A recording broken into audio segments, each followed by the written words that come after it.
Bonjour à tous, c'est Jean-Luc Roux sur sa chaîne YouTube. Aujourd'hui, nous allons parler de L3 Harris qui explore la version maritime du système de défense anti-drone Vampire.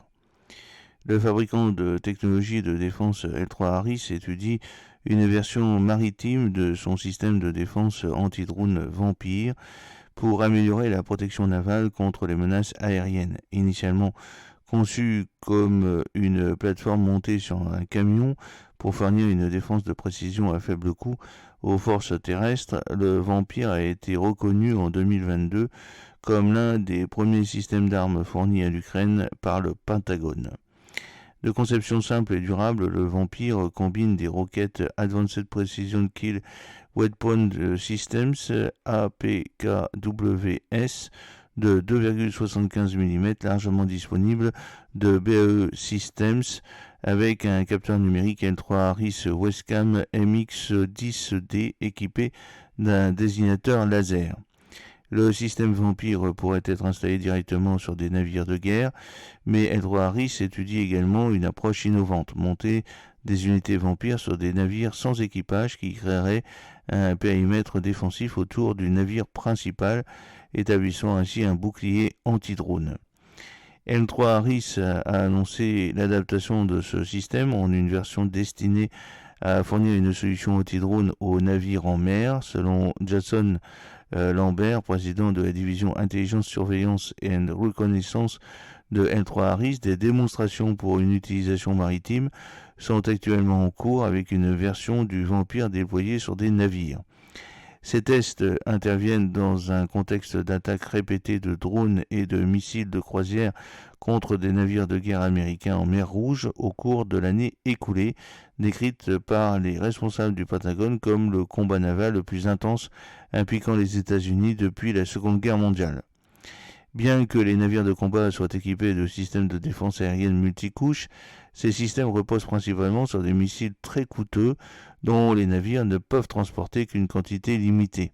Chaque missile Raytheon SM-2 utilisé par la marine américaine coûte environ 2 millions de dollars, tandis que le modèle SM-6 plus gros dépasse les 4 millions de dollars.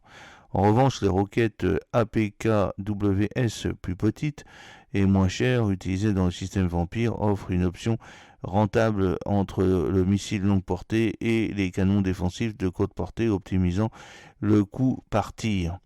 Le système Vampire pourrait être installé directement sur des navires de guerre, mais L3 Harris étudie également donc une approche innovante, monter des unités Vampire sur des navires sans équipage dronisés qui créeraient un périmètre défensif autour du navire principal, établissant ainsi un bouclier anti-drone.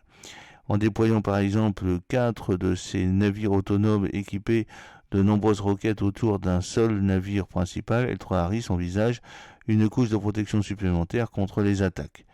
Ces unités Vampire seraient contrôlées à distance depuis le navire principal, des opérateurs humains gérant le ciblage et le guidage des roquettes. L'entreprise étudie également la possibilité d'intégrer l'autonomie au système pour faciliter l'identification des cibles. La version terrestre du Vampire déployée en Ukraine utilise un chargeur de 4 roquettes APKWS, mais le concept maritime anticipe une plus grande capacité pour contrer les attaques de drones à saturation. La version terrestre du Vampire utilisée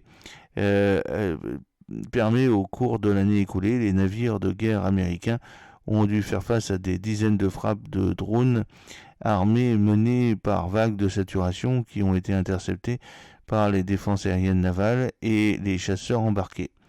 Malgré ces efforts, des navires civils ont été touchés, certains allant même jusqu'à couler. Depuis le déploiement du Vampire en Ukraine, L3 Harris a mis en œuvre plusieurs améliorations, notamment l'ajout de fusées de proximité sur les roquettes APKWS, éliminant ainsi la nécessité de frappes directes pour neutraliser les cibles. Selon Lambert, les retours de l'Ukraine concernant les performances du Vampire au combat ont été extrêmement positifs. Le conflit ukrainien a mis en évidence le rôle crucial de drones dans la guerre moderne, les deux camps déployant massivement de petits drones pour la reconnaissance, le réglage de l'artillerie et les frappes antipersonnelles et anti-blindés. Et la Russie a également utilisé des vagues de drones armés et de missiles de croisière pour cibler des zones civiles ukrainiennes.